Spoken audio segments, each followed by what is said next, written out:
Idubbbz is someone who a lot of people in the commentary community used to like, and now they do not. Whether it be for him moving away from Content Cop, his interactions with Sam Hyde, his girlfriend, it seems like every person has their own reason to be a former fan rather than a current viewer. And he knows this, so he recently did an interview talking about it, so let's talk about that. Yeah. Reese's Puffs, Reese's Puffs. Eat 'em up, beat 'em up, beat 'em up, beat 'em up. Hello ladies and gentlemen, and welcome back to the Tom Dark channel. I'm your host, Tom Dark, and today we'll be talking about Idubbbz. You know him, you love him, or maybe you hate him. Are you serious? This is torture. You're torturing me and everyone else watching. And he recently did an interview on Anthony Padilla's channel. Anthony from Smosh, that is, by the way. And the video was titled, Idubbbz Addresses Controversial Past. I Spent a Day with Idubbbz. And this is basically a series Anthony does where he interviews YouTubers like Corpse Husband or Dream or really anyone, and just kind of gets a view into their brain, okay? Into the behind-the-scenes world, the inner machinations of their mind. And so we did this one with Idubbbz recently that I wanted to take a look at with you guys to get a view into how Idubbbz thinks about his current place in the world and in the kind of content creation sphere, I guess. For those of you who don't remember, there's been a ton of funny and kind of weird clips of him recently talking about his past, like when Hassan Piker had him on stream and made the case that he's some kind of like freedom fighter for the left wing and he was always going against right-wing content creators. Outside of your free speech absolutist position, it didn't seem like you were, you know, any different than any other content creator on YouTube in that same era. As a matter of fact, you were probably like more towards the center or left than most content creators of that era, because you were shitting on the most like right-wing content creators of that era. Maybe not like officially positioning yourself as that, right, but it did feel like, I mean, you were like, you dunked on Keemstar, Rice Gum. Like, obviously these are apolitical people, but they're still like very heavily slanted to the right. Leafy, another person like that. Like these, and some of them have come out about their position, come out with their political positions, but like, I would say that they were still like very much like the attitude that they resembled was very much like right wing. You know what I mean? Yeah, man, Idubbbz was fighting against the right-wing attitude. He was doing that when he opened Mein Kampf in every bad unboxing and called people NFs all the time. He was fighting them with Content Cop, okay? He was destroying them. He was fighting for the leftists, okay? He was really the first bread tuber, if you really think about it. He was going after famous right-wing YouTubers like Rice Gum and Leafy is here and Keemstar. Yeah. And he also denounced, like, saying the N-word. That was one thing he did, like, you know, back in the day that he was known for, right? He was, like, the YouTuber who got away with it. And recently he said he just doesn't want to say it anymore. He also walked back his stance on Tana Mojo when he went on the H3 podcast. And he basically said that he shouldn't have made the video. He shouldn't have confronted her in person. And he actually says that it was Anissa's idea to do that in the first place, and they really regret it now looking back. I think people have the same problem with me. Is it the same problem with you? Yeah. Is that we both used to be like edgy comedians and we were a part of the larger commentary community. And as we've aged, we've realized that, you know, you want to conduct yourself differently. Well, when you start interacting caring with the actual world and you're not in your bedroom creating like sitting in your bedroom for 19 hours creating a hit piece on someone, basically, like, and you actually interact with human beings, you sort of realize like that isn't really real life. So it seems like Ian has been doing this sort of like apology tour, like revisionism kind of thing, where he talks about how he regrets certain things that he did and certain words he said, and he wants to be more tactful or something and make more, I don't know, more interesting content, I guess is what he feels, more fulfilling content. I personally think his old content was way better than whatever the fuck he's doing now. Apart from, you know, Creator Clash is really great, but, you know, his actual videos on his channel are not really hitting for me as of late. So I'm kind of expecting this video from Anthony, you know, this interview they do, to be more of the same kind of stuff that he's been saying recently, but I guess we'll see exactly what that entails really as we get into the video right now. Play that shit. So when I first asked you to be on this show like a year ago, you said that you were in a transitional point in your YouTube career. Yeah. Before, when you messaged me, I was simply a keyboard warrior. I would record videos in my room primarily about other people. I would be critical a lot of the time. That's where I guess sort of got some of my notoriety from. It's kind of weird to me that he describes himself as like a keyboard warrior because, in my opinion, you know, the way that I saw his content was that at the end of the day, he was just an entertainer. You know, it wasn't to be taken that seriously, right? He was someone who made these drama videos for fun, for entertainment, and not for the purpose of setting things straight or being some kind of warrior, right? Maybe he viewed himself that way, and if he did, I kind of see him as like kind of a really strange like autist, if that's the case, if he actually thought he was like fighting some kind of internet war. But to me, it was always entertainment, and I feel like most people got that. But I guess now he wants to ditch drama altogether and be someone who makes content about, I don't really know, like squirrels. Like, I remember when they went on the H3 podcast, Anissa seemed to have an aversion to like drama as well. She was talking about how, you know, Keemstar wanted the Creator Clash to basically be like WWE, but with influencers, and be some kind of like, you know, for entertainment thing. And I thought that was a pretty cool idea, like what Keemstar had in mind, because at the end of the day, none of these influencers are great fighters, but she seemed to be more focused on like the, you know, making it official and making sure it's a real boxing match. It's just like, who really cares? Like, do you know your appeal? The whole appeal of it is not that these people are real boxers or athletes, it's that they're YouTubers, they're Twitch streamers, they're influencers boxing. And Ian seems to want to kind of drift away from that kind of drama stuff as well and make something that he describes as more fulfilling. And I guess in my eyes, like, you know, obviously I like some of the content he's done since Content Cop. I like the documentaries he's done. You know, I even like the one about Sam that a lot of people are critical of. I still like it. I liked the editing. I like everything about it. You know, well, not everything about it, but I like the presentation, you know, apart from the kind of meta irony stuff. You know, I did like the video. I thought it was well done. And, you know, by that same token, I also like the video Full Force that he did. The Dax Flame one didn't really hit for me, but, you know, Idubbbz is doing some interesting stuff. But at the end of the day, I don't think that any of it ascends Content Cop in quality or, like, kind of tone or, like, in, like, grandiosity. You know what I mean? Like, it's not a greater vision than Content Cop. At the end of the day, it's still, like, dumb entertainment popcorn. Like, you're making a documentary, yeah, but it's not about something important. It's about, like, some internet shithead. And that's cool. That's entertaining stuff, but it's not that much more, you know, meaningful than Content Cop, which at the end of the day was just a critical kind of analysis of someone's content from the internet at the end of the day, right? And I think there's nothing wrong with acknowledging that YouTube, you know, there's filmmaking aspects to it and stuff like that, but at the end of the day, a lot of it is disposable, and that's perfectly fine in my eyes. But I guess he wants to do something more. Throughout this interview, he talks about this and kind of his desire to make something that he feels is more fulfilling. He never really outlines what that is, and I'm not sure he totally knows, but I don't know. You know, I thought Content Cop was great. I guess if he didn't get what he wanted out of it, out of Content Cop, out of bad unboxing in that era of his videos, then it's his right to move on, but it's just not something I totally understand. You know, I don't know what kind of project he wants to do that he thinks will be more fulfilling, I guess, than, you know, dumb entertainment. And you've said that anyone who focuses their entire career on making edgy content, edgy jokes, eventually finds themselves wanting to do something more fulfilling with their lives. Totally. What is the fulfilling thing now? I don't know, making things that are rewarding in more than one aspect. I really like, I've been enjoying making projects, right? Yeah, arts and crafts. I made this like fidget toy. Yeah, that you pop zits Thanos' out of. colorful zits. Yes. Oh yeah. That was so much fun to do. I have a ton of other ideas like that, but it's not the reason people started following my channel. Now, this is just straight up dumb to me because, I mean, yeah, obviously people subscribe to you to see you make your entertaining videos, right? Not to see you mold clay into some toy for yourself. People were there for when your videos were entertaining, when they had a point, when they were talking about something they wanted to hear about. Nobody wants to hear about your stupid toy. And he says he does not feel fulfilled by just making these drama videos because at the end of the day, they're popcorn and they're just like fleeting kind of internet stuff like TMZ. And to an extent, that's true, but people to this day consider the Content Cop series to be like internet kino, right? Kind of legendary videos, you know? These are videos that get tens of millions of views each, more views than most television gets, and they're remembered as a big part of internet history. And at the end of the day, they're like videos that use writing and filmmaking and are much greater in their vision than just like a normal drama video, right? It's not even close to like what I do on this channel, right? Like stupid gameplay videos, like they pale in comparison to what Content Cop was. I mean, they had skits, you know, they were well shot. They had like a lot of great writing with like coherent points that were laid out in like a very systematic way. And it was just like picking apart someone's character. And above all else, apart from the points being great, they were so funny. They were so interesting. So I find it weird that he looks back at these videos with such like disdain now, you know?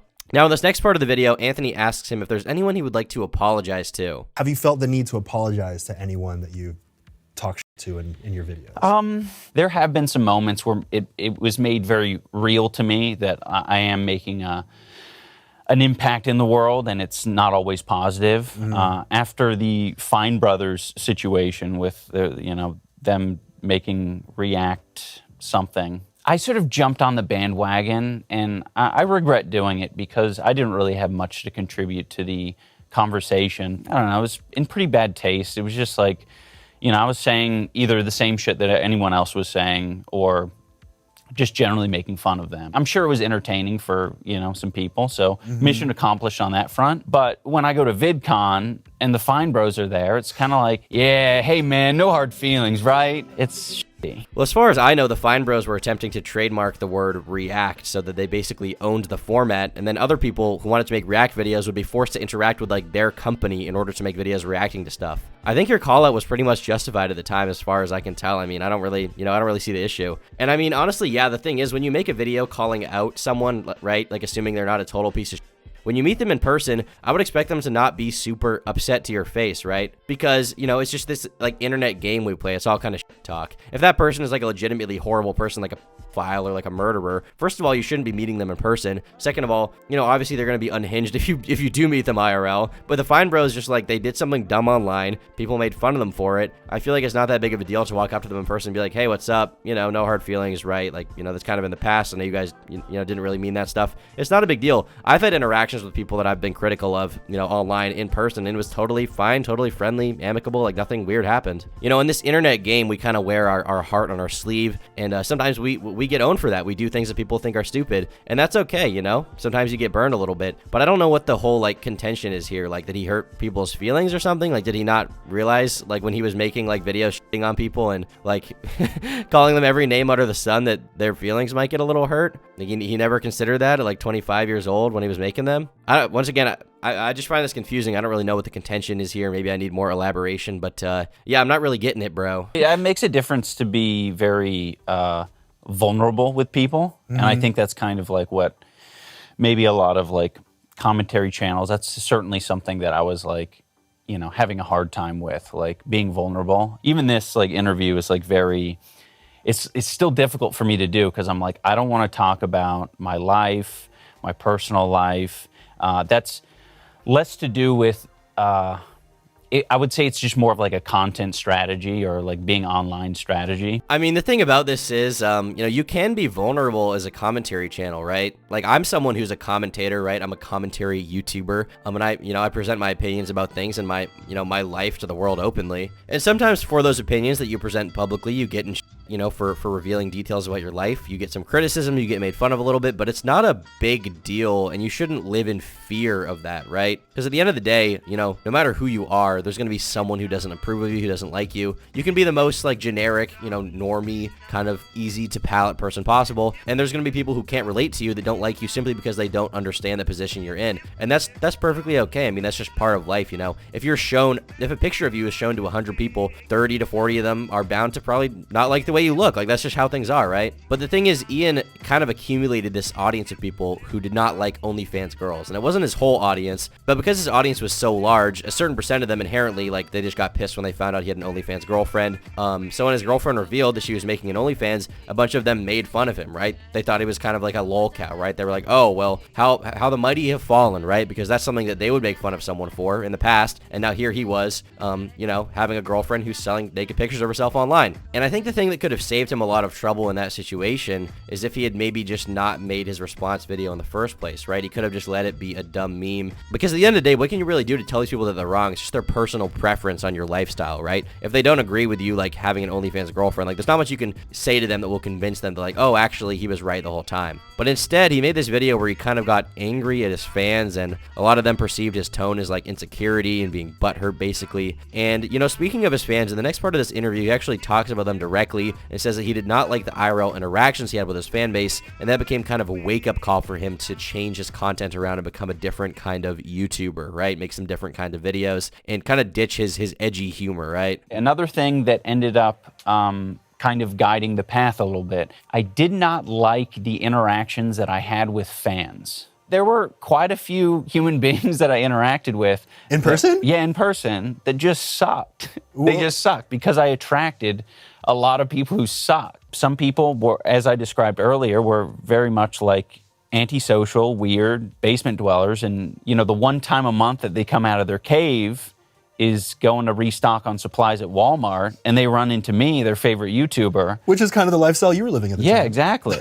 I don't blame them. And what would they say? What would they do? Things that I am certainly not going to repeat. I'm talking bad words, cringy behavior that, like, maybe I'd do in a video because I got a camera pointed at me. There'd be some of that energy matched in person, and it's like, oh, maybe not. So when you were on camera doing it, you felt like it was just for comedy, for entertainment? Yeah, I mean, generally, yeah. And then, you know, it's just antisocial, weird behavior. And, you know, the thing about this, as Ian obviously admits and he's self-aware of, is that he specifically attracted those kinds of people for a reason. I mean, he went out of his way to go to a meetup with an 18-year-old YouTuber, right? And he told her to say the N-word in front of a camera to her fans. Like, in front of her fans, in front of her friends, he said that. And then he posted a video of it, right? So how could he not expect that to go down? I mean, he interacted with the public when he made fun of Leafy and stuff like that. He made fun of him in public. So this has to be typical behavior that you would expect at the time of him in general, right? Just making fun of people, being kind of a little bit of a menace. So I don't think it's much of a surprise to me that he had people coming up to him, like, joking about those moments and saying slurs, because, well, I mean, that's the way he presented himself in his videos. That's what he did in his videos. And that was the impression he gave off.